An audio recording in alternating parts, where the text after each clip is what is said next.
لا إله إلا الله محمد رسول الله لا إله إلا الله السلام علیکم ورحمۃ اللہ وبرکاتہ. بسم اللہ الرحمن الرحیم والصلاة والسلام علی رسولہ الکریم وعلی آلہ وصحبہ اجمعین.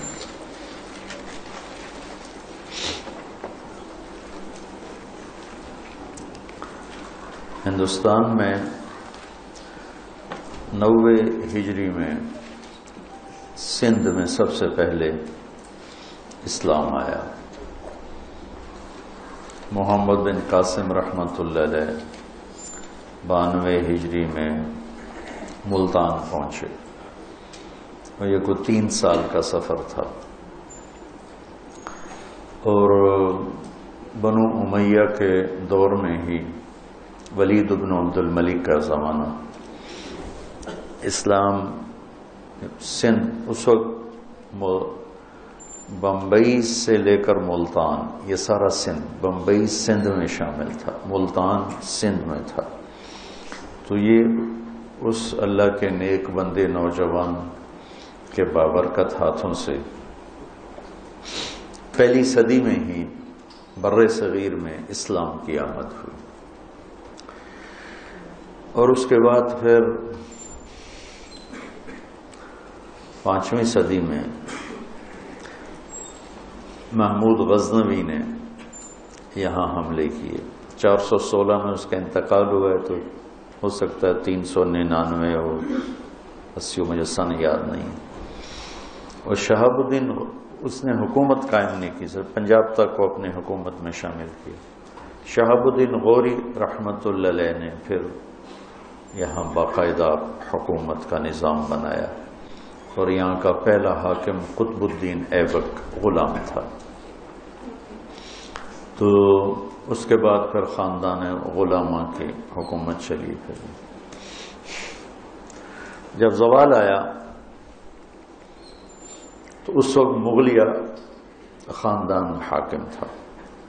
اور یہ طبیعی چیز ہے، ہر قوت ضعف کا جیسے شکار ہوتی ہے، ہر جوانی بڑھاپے کا شکار ہوتی ہے، ایسے ہی ہر قوم، ہر خاندان، ہر طاقت وہ کچھ عرصے کے بعد ضعف کا شکار ہوتا. لازم تلک ایام نداولها بین الناس، اللہ اس کو ایسے ہی پھراتا رہتا، کبھی ادھر کبھی ادھر.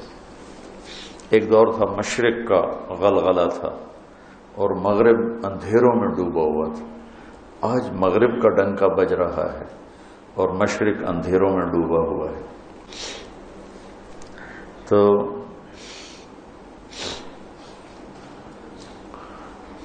انگریز کی آمد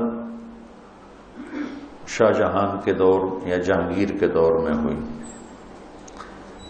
تاجروں کے بھیس میں آئے اور چلتے چلتے چلتے پورے ہندوستان کے مالک بن گئے. محنتی قوم تھی، جفاکش قوم تھی.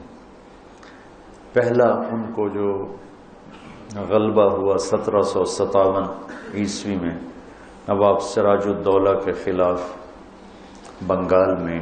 لارڈ کلائیو یہ ایسٹ انڈیا کمپنی کا ایک کلرک تھا. نواب سراج الدولہ ادھر لے آ، ادھر لے آ، یہاں رکھ، آپ کو خوشبودار کریں. آ رہی خوشبو؟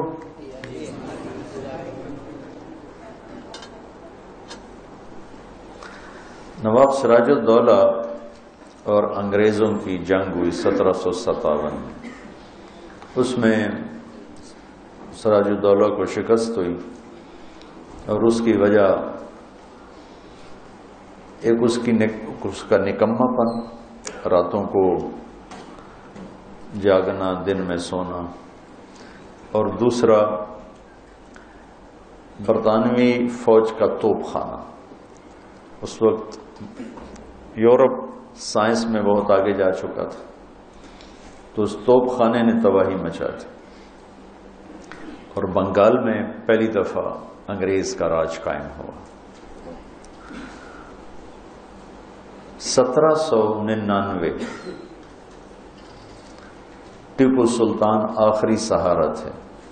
4 مئی 1799 سرنگا پٹم وہ انہیں شکست ہوئی، شہید ہوئی. میں نے کل بھی بتایا تھا کہ بنگال میں میر جعفر نے کی غداری اور میسور میں میر صادق، لیکن وہ کسی ایک کی غداری سے قوم نہیں ڈوبتی، وہ ساری قوم کا سفینہ ڈوبا ہوتا ہے. کوئی ایک جو پہل کرتا ہے اس کا نام لگ جاتا. میر جعفر غداری نہ بھی کرتا تو بھی سراج الدولہ اتنا سمجھدار نہیں تھا کہ وہ انگریز کو شکست دے سکتا. اور ٹیپو سلطان اتنے طاقتور نہیں تھا. ٹیپو سلطان بہت سمجھدار تھا، طاقتور نہیں تھے. اور ادھر نظام مل گیا، حیدرآباد، دکن، انگریز اور مرہٹے، 3 طاقتیں اکٹھی ہو گئیں. تو وہ اکیلے اگر میر صادق غداری نہ بھی کرتا تو بھی شکست ہی ہونی تھی کہ اتنی پاورفل، طاقتور. تو 4 مئی 1799 ٹیپو سلطان جب شہید ہوئے تو جنرل ہیرس نے کہا کہ ہندوستان ہمارا ہے. انہیں نظر آ گیا کہ اب کوئی طاقتور حکمران سامنے کوئی نہیں.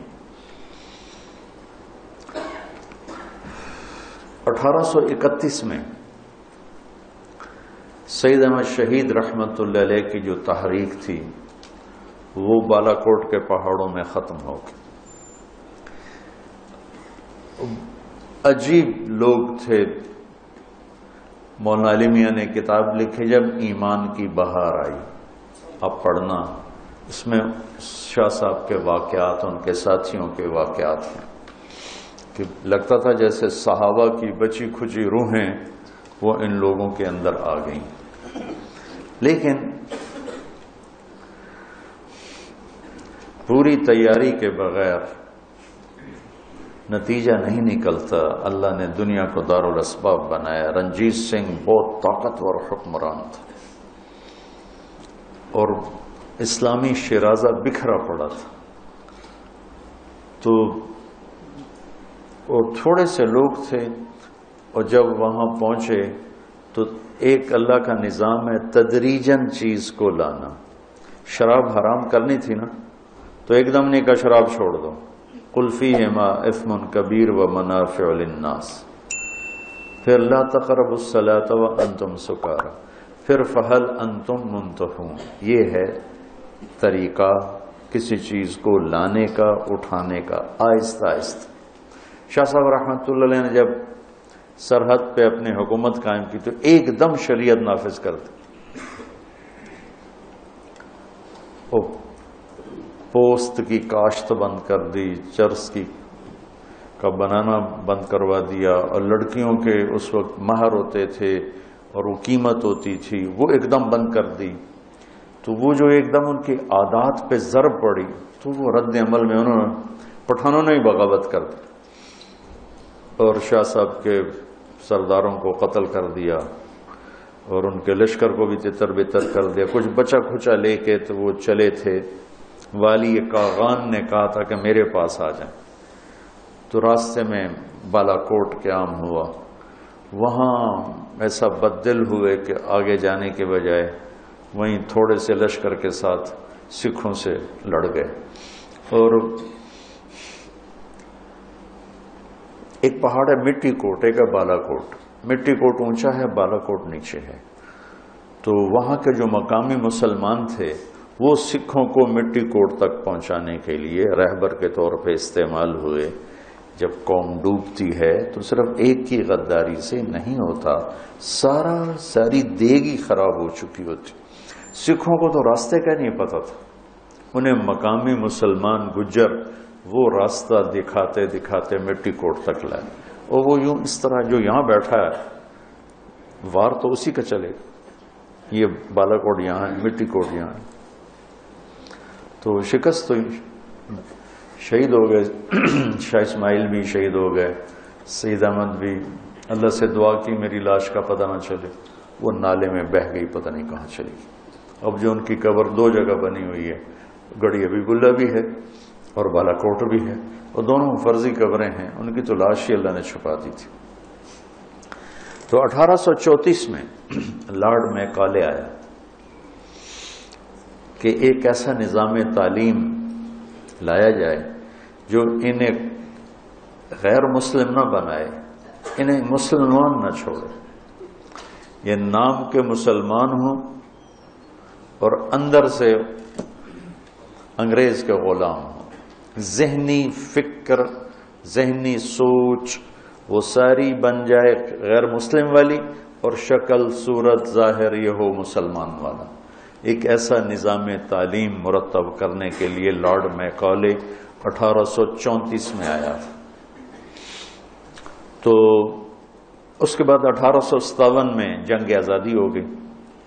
وہ جنگ کیا تھی، ایسے بھیڑ بھڑکا تھا، نہ کوئی تنظیم، نہ ترتیب، نہ کوئی قائد، نہ لیڈر، تو اس میں شکست ہونا لازمی چیز تھی۔ اس کے بعد پھر انگریز کا ظلم بڑھا۔ بہادر شاہ ظفر کے 18 بیٹے تھے، انہیں سارے ذبح کر کے ان کے سر تھال میں سجا کے بہادر شاہ کے آگے رکھ دی۔ لیکن اس سے پہلے ظلم انہوں نے جنگ لڑنے والوں نے جب دلی پہ قبضہ کیا تو وہاں 86 انگریز عورتیں تھیں، 86، اور ان کے بچے تھے۔ انہوں نے ساری عورتوں کو بھی ذبح کر دیا اور بچوں کو بھی ذبح کر دیا۔ جو ظلم عظیم تھا، مسلمان فاتح ہو یا مفتوح ہو ظلم نہیں کرتا ہے۔ دنیا میں جب سے دنیا بنی سب سے پہلی ہستی جنہوں نے جنگ کے قانون بنائے وہ ہمارے نبی ہیں۔ پہلی ہستی کہ جنہوں نے جنگ کے قانون بتائے، بچوں کو نہیں قتل کرنا، عورتوں کو نہیں قتل کرنا، بوڑھوں کو نہیں قتل کرنا، راہبوں کو نہیں قتل کرنا، بستیوں کو نہیں جلانا، فصل کو نہیں جلانا، درختوں کو نہیں کاٹنا، یہ جو ہتھیار ڈال دے اس پہ کچھ نہیں ہاتھ اٹھانا۔ یہ پہلی دفعہ ہمارے نبی نے یہ قانون بتائے انسانیت کو۔ انہی کی امت جب یہ کرنے لگ گئی تو پھر انہوں نے سر ڈبلیو ہنٹر 1857 کے بعد آیا، انہوں نے فوکس کیا کہ مسلمانوں کو کس طرح ختم کر دیا جائے، زیرو کر دیا جائے۔ قتل عام نہیں ہو سکتا جیسے اسپین میں ہوا، تو ان کو ویسے ذہنی طور پہ ختم کر دیا جائے۔ اس کے لیے پھر سب سے پہلے کلکتہ میں ایک سکول کھولا گیا، کلکتہ میں کھلا۔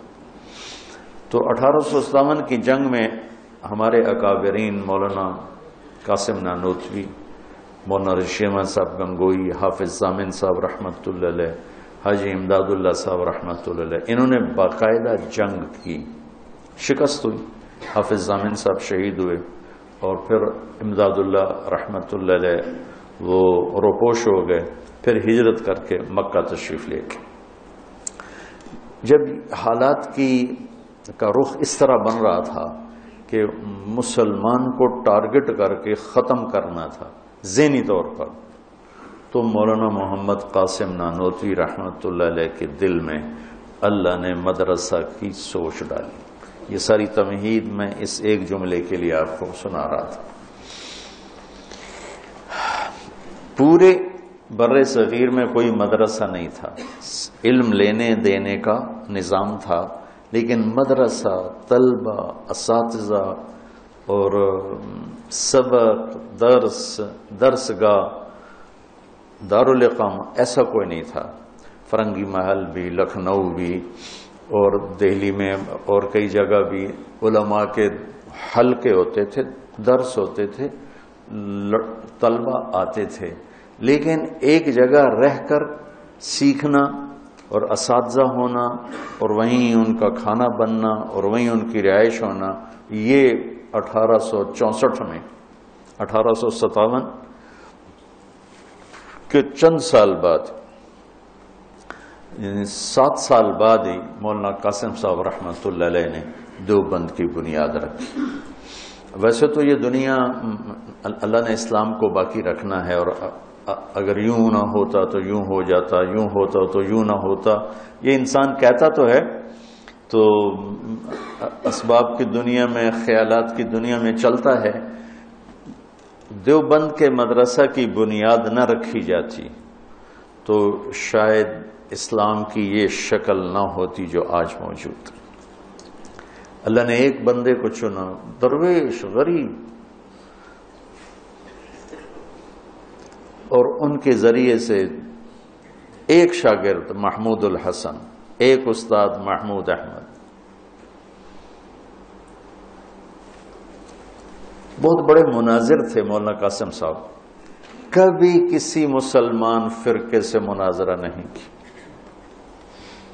جنہوں نے دیوبند کی بنیاد رکھی انہوں نے مناظرے کی یوں نفی کی.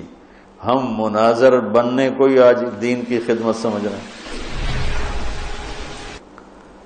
ساری زندگی مناظرے کی ہے، ہندوؤں سے، عیسائیوں سے، دہریوں سے، آریہ سے، بڑے بڑے پادریوں سے مناظرے کیے اور ان کے چھکے چھڑا دیے، لیکن کسی مسلمان فرقے کے ساتھ مناظرہ نہیں کیا. شیخ الہند کی بات میں پھر نقل کرتا ہوں کہ جب وہ مالٹا سے واپس آئے تو فرمایا دو باتیں نظر آئی ہیں امت کے زوال کی، ایک قرآن سے دوری اور ایک آپس کا اختلاف.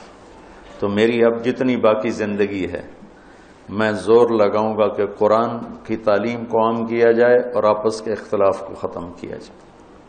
میری تو عمر بیت گئی یہ روتے روتے اور سناتے سناتے کہ امت بنو. امت کہتے ہی اس کو ہیں جو مختلف قبائل ہوں، مختلف افکار ہوں، لیکن جڑ کے چلیں، انہیں امت کہتے. تو ہم کسی کو اپنے عقائد پر لانے کی محنت چھوڑ دیں، ہم ان کے عقائد کا احترام کریں، اپنے پر پابند رہیں اور ان کی خدمات. اب میں پوری دنیا میں دیوبند کا فیض 6 بر اعظم میں پہنچا ہوں، جہاں میں گیا ہوں دنیا کے آخری کنارے تک، وہاں اس مدرسے کا فیض پہنچا ہوا ہے، اور اللہ نے اس کے چشموں سے سیراب ہونے والوں کو پوری دنیا میں پھیلا دیا. تو جنہوں نے بنیاد رکھی تھی انہوں نے کہا تھا میں نے قرآن سکھانا ہے اور اختلاف کو مٹانا ہے. میں بھی اسی پر بیٹھا ہوں رمضان میں. یہ اللہ کی کتاب میرے ہاتھ میں ہے کہ اس ساری کو تو میں 25 دن میں کیا 25 سال بھی ایک بات پڑھی ہوئی یاد آ گئی، پتہ نہیں کب پڑھی تھی، 20-25 سال پہلے.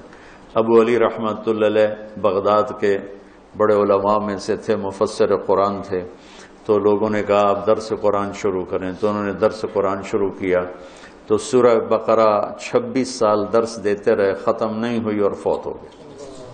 26 برس سورہ بقرہ کا درس چلتا رہا اور وہ ختم نہیں ہوئی اور وہ ختم ہو گئی.